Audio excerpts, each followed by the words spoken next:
Trade agreements is a particular topic जो आपको हमेशा ही रेलेवेंट दिखेगा। ग्लोबलाइज्ड वर्ल्ड में कोई भी कंट्री आइसोलेशन में तो रह नहीं सकती, तो they need to be connected with each other. उन्हें एक दूसरे के साथ ट्रेड करना जरूरी है, और इस ट्रेड को फंक्शन करने के लिए कुछ रूल्स एंड रेगुलेशंस आपको बिठाने पड़ेंगे। तो ट्रेड एग्रीमेंट क्या है? Trade agreement is nothing but those terms and conditions जो दो कंट्रीज ट्रेड करते टाइम एक दूसरे के साथ साइन करती हैं। What are types? ये टाइप क्या क्या है? ट्रेड एग्रीमेंट्स कितने टाइप्स के होते हैं?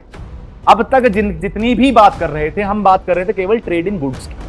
अब तक हमने ट्रेड इन सर्विसेज की बात नहीं की है।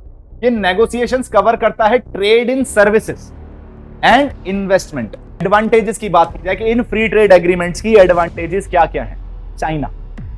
चाइना पे 80% रिलाय है मेरा बल्क ड्रग्स के, एक्टिव फार्मास्यूटिकल इंग्रेडिएंट्स के लिए, जो बेसिकली फार्मेसी के लिए बहुत ज्यादा जरूरी है। Almost 60% fertilizers, semiconductors, electronic products, हमारे एक हैवी रिलायंस देखने को मिलता है चाइना के साथ।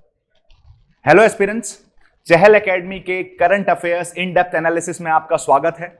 इस इनिशिएटिव के अंदर हम किसी भी करंट अफेयर टॉपिक को 360 डिग्री एनालाइज करते हैं, जिससे अगर आप इसे एग्जाम में फेस करें तो आप किसी भी डायमेंशन में, किसी भी पर्सपेक्टिव से उसका आंसर कर पाएं और आप वहां ना फंसें। तो आज का जो हमारा टॉपिक है वो है related regarding the trade agreements. Trade agreements news में है for two reasons. Basically they will always be in news, चाहे वो 5 साल पहले की बात करो, चाहे आप 1 साल बाद की बात करो, चाहे अभी की बात करो। Trade agreements is a particular topic जो आपको हमेशा ही रेलेवेंट दिखेगा। तो अभी हमारे पास क्या चल रहा है? अभी हमने देखा इंडिया और यूके के बीच में फ्री ट्रेड एग्रीमेंट की बात चल रही है, राइट? इंडिया और यूके अपने बीच में एफटीए को फाइनलाइज करने की बात कर रही हैं। The talks are in the final stages. Other than that अगर देखा जाए तो हमें देखने को मिलता है कि ऑस्ट्रेलिया के साथ जो हमने सेका साइन करने की बात करी है, जो फ्री ट्रेड एग्रीमेंट साइन करने की बात की है, उसे कैसे आगे बढ़ाया जा रहा है, उस पर्सपेक्टिव से भी ये पर्टिकुलर इनिशिएटिव न्यूज में है। तो आज जो हमें डिस्कस करना है that is trade agreements. What are trade agreements? तो आज के इस टॉपिक के अंदर, आज के इस डिस्कशन के अंदर हमें जो चीजें कवर करनी है वो है what are trade agreements, trade agreements actually होते क्या हैं, क्या कारण है इनका साइन करने का, क्यों इनिशिएटिव लिया जाता है इनका। Second is types of trade agreements. ये ट्रेड एग्रीमेंट्स कितने टाइप के होते हैं, जैसे हम preferential trade agreement, free trade agreement, सेका, सेपा, इन सब का मतलब क्या है और एक दूसरे से किस तरीके से अलग है। Third is what are the advantages of trade agreements. ऐसा कंट्रीज एक दूसरे के साथ ट्रेड एग्रीमेंट्स को क्यों साइन करती हैं, उन्हें क्या फायदा पहुंचता है, इन ट्रेड एग्रीमेंट्स का क्या एडवांटेज मिलता है, म्यूचुअल बेनिफिट मिलता है, उस चीज को हम डिस्कस करेंगे। Fourth, what are the problems with them. ऐसा नहीं है कि ट्रेड एग्रीमेंट्स कोई प्रॉब्लम क्रिएट नहीं करते, तो क्या क्या प्रॉब्लम्स हैं हमें अगर हम ट्रेड एग्रीमेंट साइन कर रहे हैं, इंडियन पर्सपेक्टिव से भी उसे देखा जाएगा कि what are the issues with trade agreements. And other than that कुछ मिसलेनियस टर्म्स जो हम ट्रेड एग्रीमेंट्स के अंदर सुन लेते हैं, चाहे वो अर्ली हार्वेस्ट स्कीम हो, चाहे वो रूल ऑफ ओरिजिन हो, उन्हें भी इसके अंदर डिस्कस किया जाएगा। चलिए शुरू करते हैं। सबसे पहले अगर देखा जाए व्हाट आर ट्रेड एग्रीमेंट्स, देखो ग्लोबलाइज्ड वर्ल्ड में कोई भी कंट्री आइसोलेशन में तो रह नहीं सकती, तो they need to be connected with each other. उन्हें एक दूसरे के साथ ट्रेड करना जरूरी है, और इस ट्रेड को फंक्शन करने के लिए कुछ रूल्स एंड रेगुलेशंस आपको बिठाने पड़ेंगे। वो किसी rules and regulation based trade ही हो सकता है। बिना रूल्स एंड रेगुलेशन के, बिना लॉज या बिना कंडीशंस के वो ट्रेड करना पॉसिबल नहीं है। तो जब दो कंट्रीज, कंट्री ए और country B, consider it India और कंसिडर इट ऑस्ट्रेलिया और एनी कंट्री यू वांट, अब इन कंट्री के बीच में इंपोर्ट और एक्सपोर्ट चल रहा है। अब ये इंपोर्ट और एक्सपोर्ट को किस तरीके से फैसिलिटेट किया जाए, किस तरीके से और अच्छे से ये दो कंट्रीज आपस में ट्रेड कर सकें, अपना इंपोर्ट और एक्सपोर्ट कर सकें, उसके लिए हम ट्रेड एग्रीमेंट साइन करते हैं। उसके लिए ये दो कंट्रीज आपस में ट्रेड एग्रीमेंट साइन करेंगी। जैसे लिखा है, ये इनेबल करेगा और फैसिलिटेट करेगा ट्रेड को between any two countries which are the part of that particular trade agreement. Second, अब मुझे किसी कंट्री के साथ ट्रेड करना है तो मैं एक्सपेक्ट करूंगा कि यार ये जो रिलेशनशिप है ये लॉन्ग टर्म रिलेशनशिप चले। मतलब जब आप किसी भी रिलेशन की बात करते हो, आप ये एक्सपेक्ट करते हो ना कि this should be a long term, एक दूसरे को फायदा, mutual consent, mutual benefit provide करेगी ये रिलेशनशिप हमें। तो सिमिलरली जब दो कंट्रीज ट्रेड कर रही हैं आपस में, तो वो भी सोच के चलती हैं कि लंबे समय तक हम ये दो कंट्री आपस में जो है वो एक प्रॉपर रिलेशनशिप मेंटेन करके रखेंगे, एक दूसरे को म्यूचुअल बेनिफिट प्रोवाइड करते रहेंगे। जो चीज उनके पास अवेलेबल है वो मेरे को फायदा पहुंचाएगी, और जिस चीज में मेरा एक्सपर्टीज है वो शायद दूसरी कंट्रीज को फायदा या एडवांटेज पहुंचा सकता है। तो ये ट्रेड एग्रीमेंट दूसरी चीज क्या कर रहे हैं हमारे साथ, ये इंश्योर करते हैं कि हमारा लॉन्ग टर्म कोऑपरेशन बना रहे, दो कंट्रीज के बीच में लॉन्ग टर्म कोऑपरेशन बना रहे। तीसरा ट्रेड एग्रीमेंट को अगर डिफाइन किया जाए कि what is the trade agreement, तो हम बोल सकते हैं ये ट्रेडिंग टर्म्स एंड कंडीशंस हैं किसी भी ट्रेड के लिए। जैसा मैंने आपसे बोला, किसी भी ट्रेड को करने से पहले आप बिना किसी रूल, बिना किसी कंडीशन, बिना किसी कंसेंट के, बिना किसी टर्म्स के वो ट्रेड करना पॉसिबल नहीं है। तो ट्रेड एग्रीमेंट क्या है? Trade agreement is nothing but those terms and conditions जो दो कंट्रीज ट्रेड करते टाइम एक दूसरे के साथ साइन करती हैं, असाइन करती हैं कि किन कंडीशंस पे हमारे बीच में ट्रेड किया जाएगा, किस किस चीज पे किया जाएगा, किन किन पे क्या टैरिफ लगाया जाएगा, किन किन चीजों पे टैरिफ नहीं लगाया जाएगा, किस बेसिस पे टैरिफ लगाया जाएगा, इन चीजों पे अगर मेरे यहां कोई डंपिंग कर रहा है, कोई सस्ता माल भेज रहा है अपनी कंट्री से, तो कैसे एंटी डंपिंग ड्यूटी लगाऊंगा मैं उसके अंदर। तो ये सारी जो WTO के कुछ मेजर्स हैं, कुछ बायलैटरल कंट्रीज आपस में खुद डिसाइड करती हैं। तो ये जो एग्रीमेंट्स हैं बिटवीन द टू कंट्रीज और बिटवीन द मैनी कंट्रीज, इन्हीं को हम क्या बोल रहे हैं? ट्रेड एग्रीमेंट्स बोल रहे हैं। For the enablement and the for enabling and for basically facilitation of the trade between the two countries, secondly long term cooperation ensure करने के लिए, and the third terms and conditions impose करने के लिए, decide करने के लिए किन कंडीशन पे ट्रेड किया जा सकता है। तो नेक्स्ट हम डिस्कस करेंगे that would be what are types. Type क्या क्या है, ट्रेड एग्रीमेंट्स कितने टाइप्स के होते हैं। तो सबसे पहले देखा जाए तो हमें पास 4 टाइप के ट्रेड एग्रीमेंट्स देखने को मिल रहे हैं मेजरली। सबसे पहले हमें देखने को मिल रहा है प्रेफरेंशियल ट्रेड एग्रीमेंट्स। तो आप इसे ऐसे बोल सकते हो, इनको अगर मैं एरो लगा दूं, this is the successive stages. अगर सबसे पहले मुझे साइन करना होगा तो मैं प्रेफरेंशियल ट्रेड एग्रीमेंट साइन करूंगा, this is the first stage. Second is अगर मैं आगे बढ़ता हूं तो मुझे फिर फ्री ट्रेड एग्रीमेंट देखने को मिलता है। नेक्स्ट आपने कॉम्प्रिहेंसिव इकोनॉमिक कोऑपरेशन एग्रीमेंट सेका के बारे में सुना होगा, this is also an trade agreement. The last one is comprehensive economic partnership agreement, जिसे हम सेपा बोलते हैं। तो क्या 4 टाइप के एग्रीमेंट्स कौन कौन से हैं मेरे पास?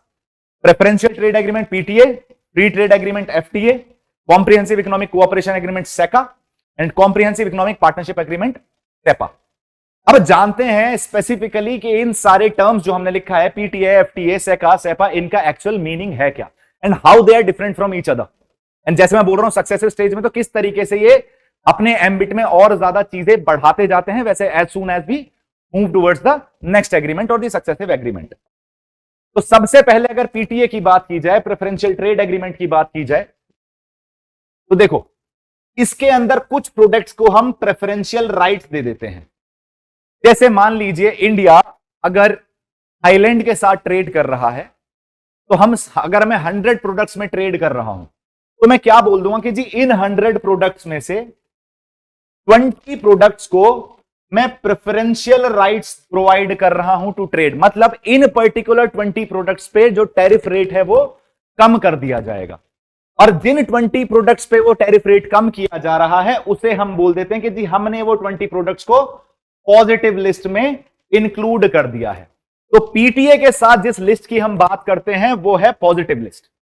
जिन भी प्रोडक्ट्स के ऊपर टैरिफ रेट्स को कम कर दिया जा रहा है, मतलब उन्हें पॉजिटिव लिस्ट में डाल दिया जाता है, तो बाकी सारे 100 में से 80 प्रोडक्ट्स के ऊपर नॉर्मल टैरिफ पे ट्रेड किया जाएगा, लेकिन उन 20 प्रोडक्ट्स पे जिनको पॉजिटिव लिस्ट में डाल दिया गया है उनको टैरिफ कम लगाया जाएगा और उनपे रिलेटिवली चीपर प्राइस पे, चीपर टैरिफ रेट्स पे इंपोर्ट एक्सपोर्ट किया जाएगा।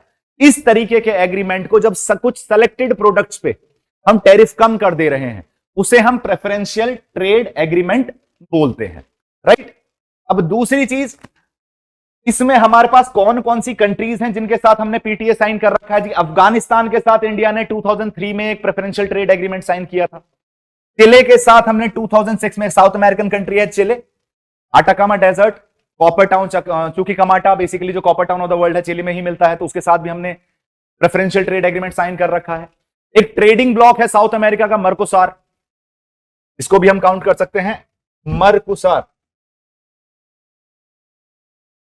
Basically, this is nothing but a trading bloc of South America, including 4 countries: Brazil, Argentina, Paraguay and Uruguay. तो मर्कोसार के भी साथ 2004 में हमने प्रेफरेंशियल ट्रेड एग्रीमेंट साइन किया था। तो these are some certain countries जिसके साथ हमने प्रेफरेंशियल ट्रेड एग्रीमेंट साइन किया है। I guess I am clear with this positive list and the concept of preferential trade over certain products. कुछ ही प्रोडक्ट्स पे टैरिफ कम किया जा रहा है और उसे पॉजिटिव लिस्ट में डाल दिया जाता है, उसी को हम प्रेफरेंशियल ट्रेड एग्रीमेंट या फिर PTA बोलते हैं। आगे बढ़ते हैं एफटीए की तरफ, फ्री ट्रेड एग्रीमेंट की तरफ। अब पीटीए से थोड़ा सा ज्यादा कॉम्प्रिहेंसिव होता है फ्री ट्रेड एग्रीमेंट, थोड़ा सा ज्यादा बेटर ट्रेड रिलेशंस की तरफ अगर मुझे मूव करना है और फैसिलिटेट करना है ट्रेड को और स्मूथ बनाना है बिटवीन द टू ट्रेड्स को, between the trade between two countries, तो हम एफटीए के थ्रू बना सकते हैं उसे। एग्जाम्पल, सबसे पहले तो it is more comprehensive than PTA, जैसा मैंने बोला आपसे। इसमें जो कंसेप्ट आता है वो आता है मेरे पास नेगेटिव लिस्ट का। जैसे अगर मुझे एफटीए साइन करना है किसी कंट्री के साथ, अगेन अगर मैं थाईलैंड का ही एग्जांपल लूं, अगर मेरे पास 100 प्रोडक्ट्स हैं तो इसमें मैं क्या करूंगा, मैं इसमें यह बोलूंगा कि जी 20 प्रोडक्ट्स ऐसे रहेंगे जिनके ऊपर टैरिफ नहीं कम किया जाएगा, बाकी सारे 80 प्रोडक्ट्स के ऊपर टैरिफ कम कर दिया जा रहा है। तो अब सोचिए 80 प्रोडक्ट्स के ऊपर टैरिफ कम कर दिया गया है, 20 वो प्रोडक्ट्स हैं जिनके ऊपर टैरिफ कम नहीं किया गया है, और इन 20 प्रोडक्ट्स को अब डाल दिया जाता है नेगेटिव लिस्ट में।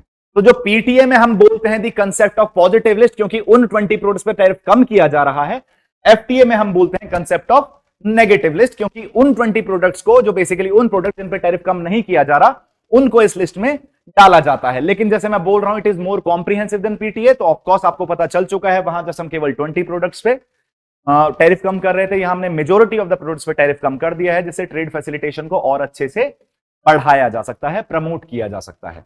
ये जो कंसेप्ट ऑफ नेगेटिव लिस्ट है बहुत इंपॉर्टेंट है, आपको याद रखने की नीड है इसे। पॉजिटिव लिस्ट और नेगेटिव लिस्ट का डिफरेंस पता होना चाहिए, पीटीए एंड एफटीए का डिफरेंस भी पता होना चाहिए। अब हमारा ये जो फ्री ट्रेड एग्रीमेंट है, ये हमने कौन कौन सी कंट्रीज के साथ साइन कर रखा है। देखिए, थाईलैंड के साथ हमारा एफटीए साइंड है, फ्री ट्रेड एग्रीमेंट हमने 2003 में थाईलैंड के साथ साइन कर लिया था। श्रीलंका के साथ 1998 में हमने फ्री ट्रेड एग्रीमेंट साइन कर लिया था, इसको ऑफकोर्स एनफोर्स किया गया 2000 से। अदर देन रीजनल ब्लॉक, जैसे हम सार्क की बात करते हैं तो हम साफ्टा की बात करते हैं, South Asian free trade agreement.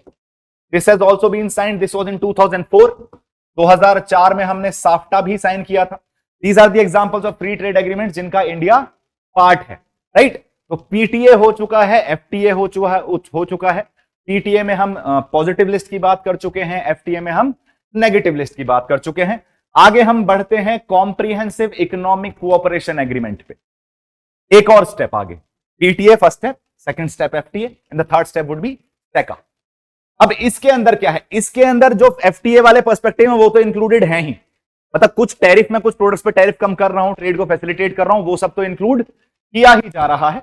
इसके अलावा ये रेगुलेटरी एस्पेक्ट में भी देखता है ट्रेड के, कि ट्रेड को किस तरीके से रेगुलेट किया जा सकता है, किस तरीके से और अच्छे से प्रमोट किया जा सकता है, क्या क्या रेगुलेटरी टर्म्स की जा सकती हैं, किस तरीके से दो कंट्रीज और अच्छे से कोऑपरेट कर सकती हैं जब ये ट्रेड पर्सपेक्टिव की बात आती है, जब इंपोर्ट एक्सपोर्ट की बात आती है। इसमें किस किस चीज के नेगोशिएशंस में कवर करते हैं आप, ट्रेड टैरिफ के जनरल क्या टैरिफ होना चाहिए बिटवीन कंट्रीज के, और दूसरी चीज यहां आपको एक चीज देखने को मिल रही है, टीआरक्यू रेट, इसे हम बोलते हैं tariff rate quotas. Tariff rate quotas का मतलब क्या होता है, मैं किसी कंट्री के साथ अगर टीआरक्यू रेट डिस्कस कर रहा हूं, दैट वुड बी अंडर सेका, कॉम्प्रिहेंसिव इकोनॉमिक कोऑपरेशन एग्रीमेंट। इसका मतलब यह है कि अगर मैं किसी कंट्री से कोई पर्टिकुलर कमोडिटी लेता हूं, कोई पर्टिकुलर प्रोडक्ट इंपोर्ट करता हूं, तो मैं बोलता हूं कि अगर एक पर्टिकुलर अमाउंट में वो कमोडिटी मेरे पास आ रही है, अगर मैं उसे इंपोर्ट कर रहा हूं तो उस पर मैं एक पर्टिकुलर अमाउंट टैरिफ लगाऊंगा, लेकिन अगर उससे ज्यादा आती है तो फिर वो टैरिफ रेट बढ़ जाएगा। फॉर एग्जाम्पल, जैसे अगर किसी चीज के 50 प्रोडक्ट मैं इंपोर्ट कर रहा हूं सऊदी अरेबिया से, ठीक, अब जब तक ये 50 प्रोडक्ट्स हैं तब तक मैंने इन पे टैरिफ रेट लगा रखा है 10%, राइट। लेकिन अगर ये मेरे को 75 प्रोडक्ट्स मिलने शुरू हो जाए, मतलब 50 की लिमिट ये क्रॉस कर जाते हैं, तो मैं इन प्रोडक्ट्स पे टैरिफ रेट लगाना शुरू कर दूंगा 20%। तो जब क्वांटिटी से मैं डिसाइड करना शुरू कर देता हूं कि मेरा टैरिफ किस चीज में क्या रहेगा, उसे हम टैरिफ रेट कोटा बोलते हैं, या टैरिफ रेट कोटा रेट्स। और ये बेसिकली किसका पार्ट है, ये सेका का पार्ट है, कॉम्प्रिहेंसिव इकोनॉमिक कोऑपरेशन एग्रीमेंट के अंदर ही हम इसे डिस्कस करते हैं। इसलिए हम इसको बोलते हैं कि रेगुलेटरी एस्पेक्ट में भी ये ध्यान देता है और नेगोशिएशंस कवर करता है टैरिफ ट्रेड में और टीआरक्यू में। I guess I am clear with this. और हमने सेका किस किस के साथ साइन कर रखा है, किस किस के साथ, इंडिया और सेका। इंडिया सेका में बेसिकली ट्रेड एग्रीमेंट का पर्सपेक्टिव में चलता है। ऑस्ट्रेलिया के साथ 2022 में जो सबसे रीसेंट हमारे पास सेका का इनिशिएटिव है, वो हमने ऑस्ट्रेलिया के साथ किया है, जो हमारे ट्रेड रिलेशंस को और बेटर बनाएगा। Australia is a natural ally, natural partner, no ally, हम किसी को एलाई तो नहीं बोल सकते। India is a strategic autonomous country, strategically autonomous country. तो हम सेका की अगर मैं बात करूं तो ऑस्ट्रेलिया को इंडियन ओशन नेबर है, जियोपॉलिटिकल इंपॉर्टेंस भी है, ट्रेड रिलेशंस भी बेटर होते जा रहे हैं, कॉमन गोल्स हैं, कॉमन पर्सपेक्टिव हैं, डेमोक्रेटिक कंट्रीज हैं। तो हमने ऑस्ट्रेलिया के साथ 2022 में एक सेका साइन किया है जो हमारे ट्रेड रिलेशंस को इंप्रूव करेगा। सेकंड, मलेशिया के साथ 2011 में भी हमने सेका साइन किया था, कॉम्प्रिहेंसिव इकोनॉमिक कोऑपरेशन एग्रीमेंट को साइन किया था। एंड इवेंचुअली सिमिलरली सिंगापुर के साथ 2005 में हम सेका का पार्ट बने थे, जिससे हमारा ट्रेड रिलेशन और बेटर हो सके। सॉरी। अगर आगे बढ़ते हैं तो हमें देखने को मिलता है comprehensive economic partnership agreement. This is the most comprehensive agreement, सेका से भी ज्यादा कॉम्प्रिहेंसिव होता है ये। अब तक जितनी भी बात कर रहे थे, हम बात कर रहे थे केवल ट्रेड इन गुड्स की। अब तक हमने ट्रेड इन सर्विसेज की बात नहीं की है। अगर ट्रेड इन गुड्स की बात चल रही थी और ट्रेड इन सर्विसेज की बात नहीं हुई है, तो कुछ तो ऐसा एग्रीमेंट होगा जो सर्विसेज को भी डील करे, जो सर्विसेज के ट्रेड को, सर्विसेज के इंपोर्ट एक्सपोर्ट को भी डील करे, एजुकेशन को, मेडिकल फैसिलिटीज को, बेसिकली मूवमेंट ऑफ लेबर को as well, that would be under CEPA itself. तो इसमें हम क्या देखते हैं, ये नेगोशिएशंस कवर करता है trade in services and investment, FDI, FII, ये सारी जो चीजें, foreign direct investment, foreign institutional investment, ये जो मुझे इन्वेस्टमेंट देखने को मिल रहे हैं, उसके अलावा जो सर्विस सेक्टर या सर्विसेज में जो ट्रेड हो रहा है between two countries, that would be covered under CEPA. इसलिए इसे बोला जाता है कि it is more comprehensive than any other trade agreement, चाहे वो पीटीए हो, एफटीओ हो, सेका हो। CEPA is most comprehensive because it includes services as well as investments. अब ये और कौन कौन सी चीज पे नेगोशिएट करता है, ये ट्रेड फैसिलिटेशन पे, किस तरीके से इजीली ट्रेड किया जाए। तो अगर कस्टम है, कस्टम्स कोऑपरेशन, जो दो कस्टम अथॉरिटीज है बिटवीन टू कंट्रीज, उनके बीच में जितना अच्छा कोऑपरेशन रहेगा उतने अच्छे से इंपोर्ट एक्सपोर्ट भी हो पाएगा। तो उस कोऑपरेशन के बारे में बात कर रहा है। इंटेलेक्चुअल प्रॉपर्टी राइट प्रोटेक्शन के लिए भी सेपा ही रिस्पॉन्सिबल है। अगर मुझे आईपीआर की बात करनी होगी, इंटेलेक्ट कॉपीराइट की, पेटेंट्स की, ट्रेडमार्क की, जियोग्राफिकल इंडिकेशन की, तो इन सब पर्सपेक्टिव के लिए भी मुझे सेपा की तरफ ही देखना पड़ेगा, सेपा के थ्रू ही कोऑपरेट और कोऑर्डिनेट करना पड़ेगा। तो CEPA is one of the most comprehensive free trade agreement, जिसे हम बोल सकते हैं, because it includes services as well as investments and includes the perspective of IPR, intellectual property rights as well. अगर आगे बढ़ते हैं, इससे पहले हम देखते हैं कि हमने सेपा किसके साथ साइन किया है। हमने जापान के साथ 2011 में, 2011 में सेपा साइन किया था, साउथ कोरिया के साथ 2009 में, एंड सबसे recent UAE, United Arab Emirates के साथ 2022 में हमने सेपा साइन कर लिया है, जो एक बहुत मेजर अचीवमेंट है टू हमारी एनर्जी रिलायंस जो है वेस्ट एशिया के ऊपर, वो बहुत ज्यादा है। तो यूएई के साथ सेपा साइन करना हमारे लिए काफी ज्यादा बेनिफिशियल भी हो सकता है, एंड वी होप कि बेनिफिशियल ही होगा। अब अगर एडवांटेजेस की बात की जाए कि इन फ्री ट्रेड एग्रीमेंट्स की एडवांटेजेस क्या क्या है, हाउ डू दे बेनिफिट अस, हम क्यों किसी कंट्री के साथ फ्री ट्रेड एग्रीमेंट करते हैं, तो उसकी कुछ एडवांटेजेस अगर मुझे काउंट करनी है, तो सबसे पहले हम क्या बोलते हैं, increased access to high quality and lower priced goods. हर चीज में एक्सपर्टीज नहीं हो सकती मेरी कंट्री की, और हो सकती है कि अगर मैं बना भी पा रहा हूं तो उसकी प्रोडक्शन कॉस्ट काफी ज्यादा आ रही है। लेकिन अगर मैं सेम चीज किसी के साथ एफटीए करके, जो कोई ऐसी कंट्री है जो उसमें एक्सपर्ट है, तो मुझे बेटर क्वालिटी भी मिल सकती है वहां से, और शायद उसका प्राइस भी कम हो सकता है। तो that would be better for consumers as well. तो हम क्या बोल रहे हैं कि हमारा जो है फ्री ट्रेड एग्रीमेंट करने से मेरे जो इकोनॉमी है, मेरे जो कंज्यूमर्स हैं, मेरे जो सिटीजन्स हैं, उनके लिए एक्सेस बढ़ जाता है किसका, हाई क्वालिटी गुड्स का, एज वेल एज उनका प्राइस भी रिलेटिवली कम रहता है। तो मेरे लिए इकोनॉमिक भी पड़ती हैं वो चीजें। उसके अलावा लोकल फर्म्स को न्यू टेक्नोलॉजीज का एक्सेस करता है। जैसे मैंने बोला, सेपा के अंदर आप इन्वेस्टमेंट पर्सपेक्टिव में भी डील करते हैं, नेगोशिएट करते हैं, कवर करता है वो सेपा सर्विसेज एंड इन्वेस्टमेंट्स को। तो जब एफडीआई मेरे पास आता है तो ऑफकोर्स टेक्नोलॉजी ट्रांसफर भी होगा, और जब टेक्नोलॉजी ट्रांसफर होगा तो उसमें फिर लोकल फर्म्स को भी फायदा होगा। लोकल फर्म्स को पता चलेगा कि भाई नई टेक्नोलॉजीज क्या चल रही हैं, किस तरीके से काम को जल्दी किया जा सकता है, किस तरीके से प्रोडक्शन कॉस्ट को कम किया जा सकता है, जो इकोनॉमी को बूस्ट करने में और ज्यादा हेल्प करेगा। तो हम क्या बोल रहे हैं, लोकल फर्म्स को न्यू टेक्नोलॉजीज का एक्सेस भी मिल जाता है through different trade agreements, free trade agreements. Other than that, FDI को एनकरेज करने में, फॉरेन डायरेक्ट इन्वेस्टमेंट को एनकरेज करने में बहुत इंपॉर्टेंट है, जो हमारे लिए काफी ज्यादा हेल्पफुल है, हमारी इंफ्रास्ट्रक्चरल डेवलपमेंट के लिए, हमारे इकोनॉमिक डेवलपमेंट के लिए। और इस एफडीआई से हमारे यहाँ फ्लो ऑफ कैपिटल आता है, मतलब फॉरेन कैपिटल कंट्री के अंदर इंट्रोड्यूस हो रही है, जिससे रुपी और ज्यादा स्ट्रांग होगा, जितना ज्यादा पैसा बाहर का मेरे पास आता है, जितनी कम डिमांड मेरे पास, जितना ज्यादा पैसा आएगा फॉरेन करेंसी जितनी ज्यादा आएगी उतनी कम डिमांड होगी फॉरेन करेंसी की, और जितनी कम डिमांड होगी फॉरेन करेंसी की उतनी ज्यादा डिमांड होगी रुपी की। तो जितनी ज्यादा डिमांड होगी रुपी की, रुपी होगा उतना ज्यादा स्ट्रॉन्ग। तो हम क्या बोल सकते हैं, एफडीआई एनकरेज करने की वजह से हमारे यहां फॉरेन करेंसी कैपिटल इनफ्लो होता है, जो रुपी को अप्रिशिएट करने में भी हेल्प करता है, जो रुपी को और स्ट्रॉन्ग बनाने में भी हेल्प करता है। नेक्स्ट, जैसे मैंने आपसे बोला सेपा में आईपीआर राइट्स के बारे में बात की जाती है, तो हमारे बेटर प्रोटेक्शन मिल जाता है आईपीआर को, इंटेलेक्चुअल प्रॉपर्टी राइट्स को। किसी ने कोई चीज बनाई है, कोई प्रोडक्ट बना है, उसका पेटेंट करवा लिया, कोई और नहीं बना सकता उसे। अदर देन दैट कोई रिटर्न वर्क है तो कॉपीराइट पर्सपेक्टिव से वो और अच्छे से सेफ गार्ड किया जा सकता है। ट्रेडमार्क, किसी का कोई लोगो है उसको सेफ गार्ड किया जा सकता है।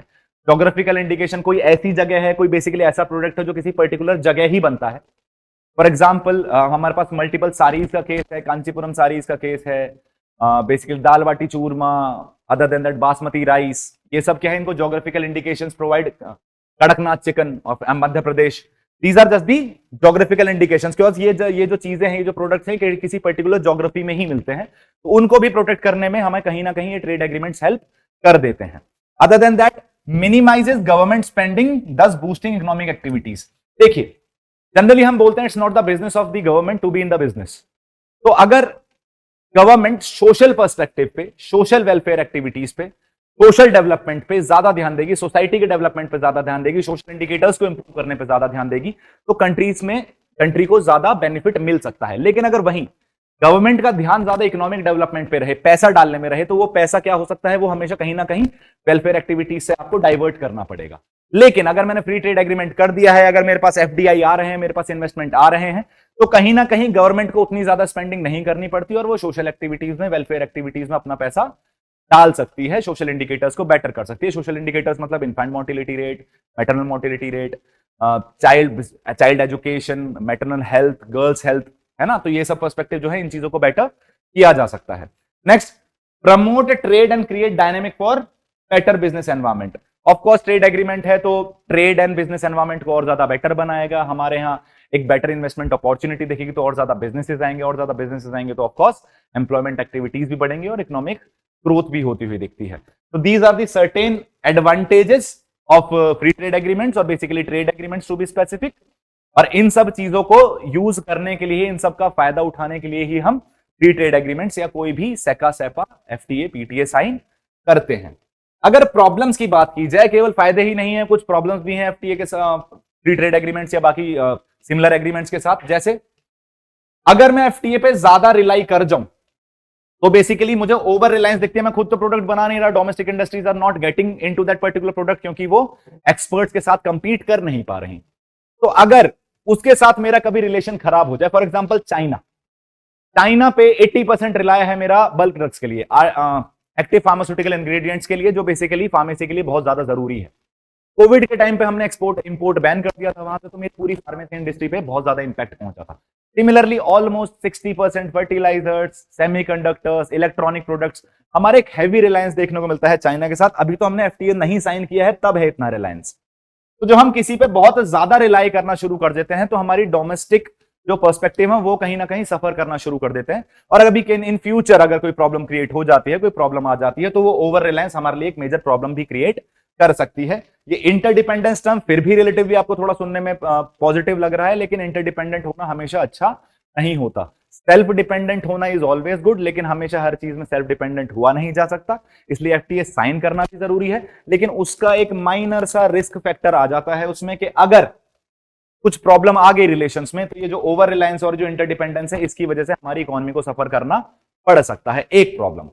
दूसरी प्रॉब्लम, जब कंपनीज यहां आती हैं तो India is known for its labour market, India is not known for its labour laws, and India is not known for it implications and for the application of it labour laws.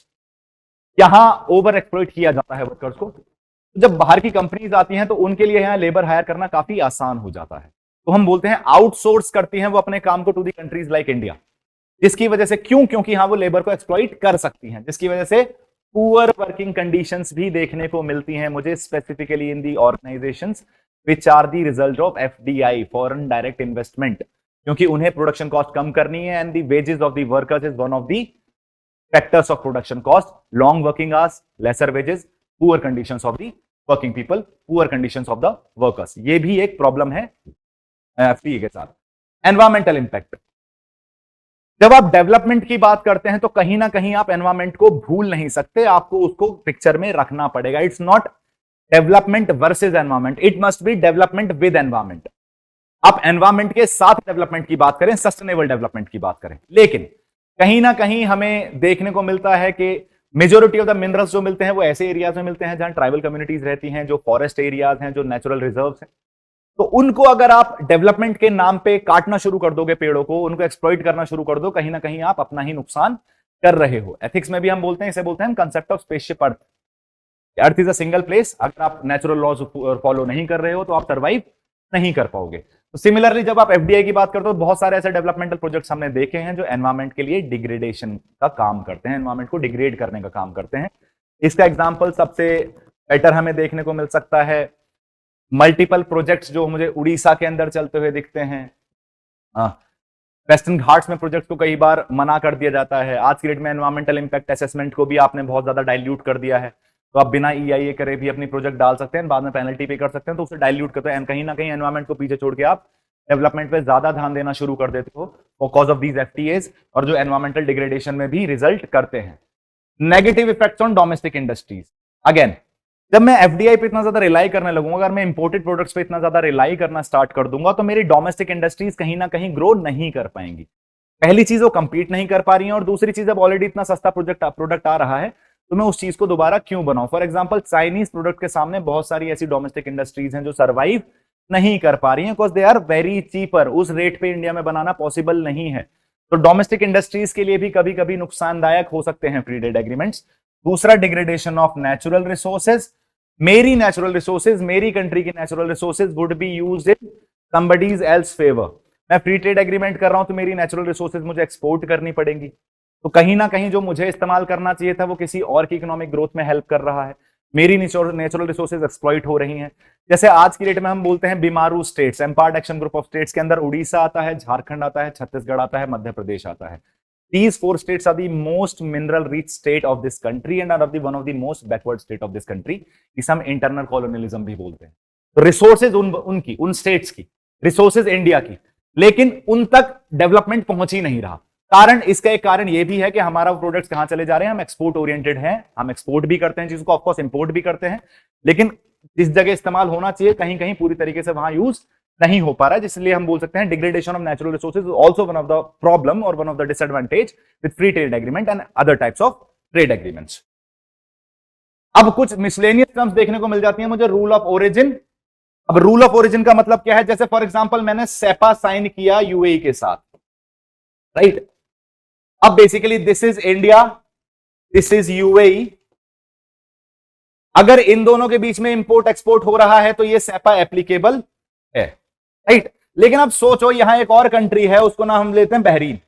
Bahrain ने क्या किया?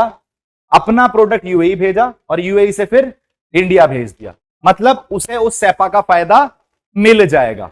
लेकिन हमने बहराइन के साथ तो कोई agreement sign कर ही नहीं रखा, तो बहराइन का प्रोडक्ट को सेपा की एडवांटेज क्यों मिलनी चाहिए?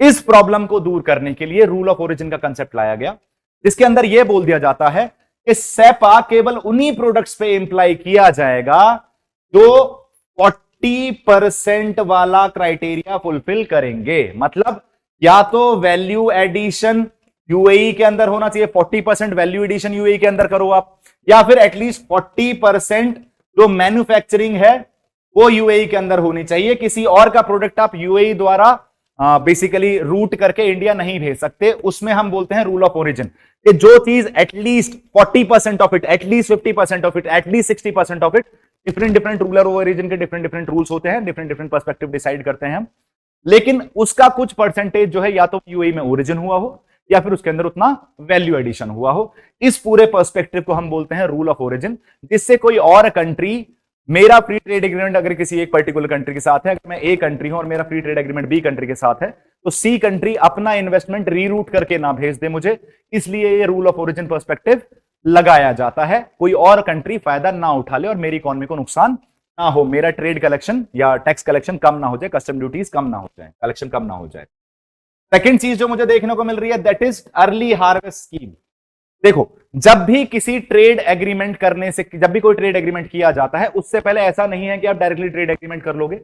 अर्ली हार्वेस्ट स्कीम क्या होती है? एक फ्रेमवर्क टाइप होता है कि भाई किस किस कंडीशन में trade agreement, PTA, FTA sign करने से पहले मेरे को यह डिसाइड करना पड़ता है कि किस किस डायमेंशंस में, किस किस डायरेक्शन में मुझे ये ट्रेड एग्रीमेंट डिस्कशन होना चाहिए, कौन कौन से प्रोडक्ट्स इंक्लूड होने चाहिए, किस किस एक्सटेंट तक इंक्लूड होने चाहिए। तो ये जो सारा डिस्कशन होता है before signing any pre trade agreement, तो उससे पहले जो उस पर्टिकुलर डॉक्यूमेंट को, उस पर्टिकुलर पर्सपेक्टिव को हम क्या बोलते हैं?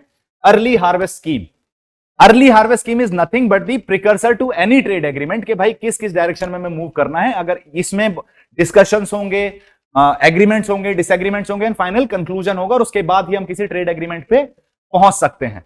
तो ये early harvest scheme is the precursor to any trade agreement. तो हमने मिसलेनियस में कवर किया rule of origin and early harvest scheme. अगर देखा जाए स्टार्टिंग से, एक बार मैं वापस रिपीट कर रहा हूं, सबसे पहले ट्रेड एग्रीमेंट क्या था हमारा, हमने ये डिस्कस किया। टाइप्स क्या क्या हैं, what is PTA, what is FTA, how does CECA work, comprehensive economic cooperation agreement, how does CEPA work, comprehensive economic partnership agreement, and how is it different from CECA. क्या क्या advantages हैं free trade agreements की, trade agreements की, क्या क्या problems हैं trade agreements and free trade agreements के साथ, कुछ रूल ऑफ ओरिजिन क्या होता है, अर्ली हार्वेस्ट स्कीम क्या होता है, ये सब हमने डिस्कस किया है।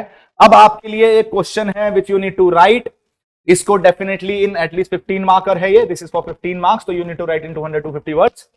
The question is, free trade agreements with other countries are not the sure shot solution for economic growth or to boost exports।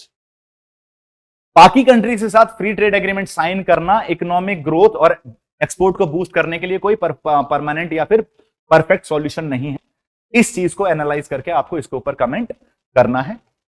I guess I was pretty clear with this topic, and I hope कि अगर आपको इससे particular topic से कोई question face आप करेंगे तो आप उसे डेफिनेटली आंसर कर पाएंगे। Thank you so much. ऐसे ही important topic wise analysis current affairs के लिए जुड़े रहिए चहल एकेडमी के साथ।